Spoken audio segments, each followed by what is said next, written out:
নমস্কার বন্ধুরা, প্রায়শই বিভিন্ন মহাজাগতিক বিষয়ে ছবি প্রকাশ করা হয় মহাকাশ গবেষণা সংস্থা নাসার ন্যাশনাল ওরিয়েন্টিক অ্যান্ড স্পেস অ্যাডমিনিস্ট্রেশনের তরফে, যেগুলি রীতিমতো অবাক করে প্রত্যেকেরই। সম্প্রতি ঠিক সেই রকমই এক ছবি প্রকাশ করেছে নাসা, যেটি ইতিমধ্যেই উঠে এসেছে আলোচনার কেন্দ্রবিন্দুতে। মূলত নাসার তরফে প্রকাশিত ওই ছবিটিতে মহাকাশের দুটি ছায়াপথ বা গ্যালাক্সির মিলনস্থলের ছবি দেখা গিয়েছে। সব থেকে চমকপ্রদ বিষয় হলো যে ওই গ্যালাক্সিগুলির মধ্যে একটি দেখতে পেঙ্গুইনের মতো এবং নিচে থাকা গ্যালাক্সিটি দেখতে ঠিক ডিমের মতো। এদিকে গ্যালাক্সির এই মিলনের ছবি তুলতে বিশ্বের সবচেয়ে শক্তিশালী জেমস ওয়েব স্পেস টেলিস্কোপ ব্যবহার করা হয়েছে। এদিকে নাসা জানিয়েছেন, দুটি গ্যালাক্সির এই মিলনের ঘটনা একটি চমৎকার দৃশ্য। জানিয়ে রাখি যে জেমস ওয়েব টেলিস্কোপ 2021 সালে লঞ্চ হয়েছিল। প্রায় 1 বছর পরে এটি মহাকাশের ছবি তুলতে শুরু করে। এমতো অবস্থায় জানা গিয়েছে যে দুটি গ্যালাক্সির একত্র হচ্ছে সেগুলি হাইড্রো নক্ষত্রপুঞ্জ রয়েছে, যা পৃথিবী থেকে 326 মিলিয়ন আলোকবর্ষ দূরে রয়েছে। এদিকে নাসাতে জেমস ওয়েবের সিনিয়র প্রজেক্টর সায়েন্টিস্ট জেন রিগবি জানিয়েছেন যে উভয় গ্যালাক্সিতেই রয়েছে লক্ষ লক্ষ তারা।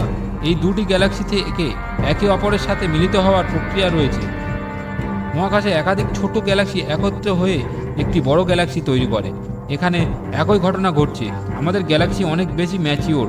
জানিয়ে রাখি যে নাসায়ের জেমস ওয়েব এমন একাধিক গ্যালাক্সি দেখেছে এবং সেগুলির ছবি তুলেছে, এবং সেগুলি বিগ ব্যাং বা তারও অনেক আগেকার। বিগ ব্যাংকে মহাবিশ্বের সূচনা বলে মনে করা হয়। এদিকে বিজ্ঞানীরা এই পেঙ্গুইনের এবং এক গ্যালাক্সির সংযুক্তিকরণের নাম দিয়েছেন ARP-142। এই দুই গ্যালাক্সির মধ্যে অত্যাধিক কুয়াশা এবং গ্যাস রয়েছে।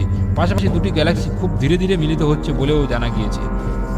প্রসঙ্গত উল্লেখ্য যে পেঙ্গুইন গ্যালাক্সির আগে NGC 2936 নামে পরিচিত ছিল ওই গ্যালাক্সি।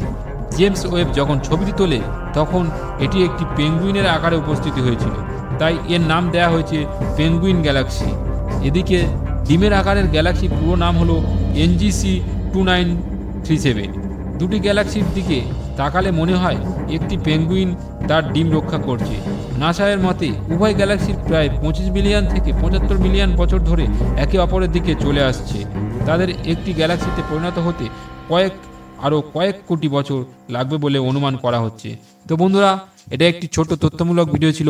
ভিডিওটি যদি তোমাদের ভালো লাগে তো প্লিজ ভিডিওতে একটি লাইক, কমেন্ট, শেয়ার করে সাবস্ক্রাইব করে বেল আইকনটি প্রেস করে আমাদের পাশে থাকুন এইরকম ধরনের নতুন নতুন ভিডিও পাওয়ার জন্য।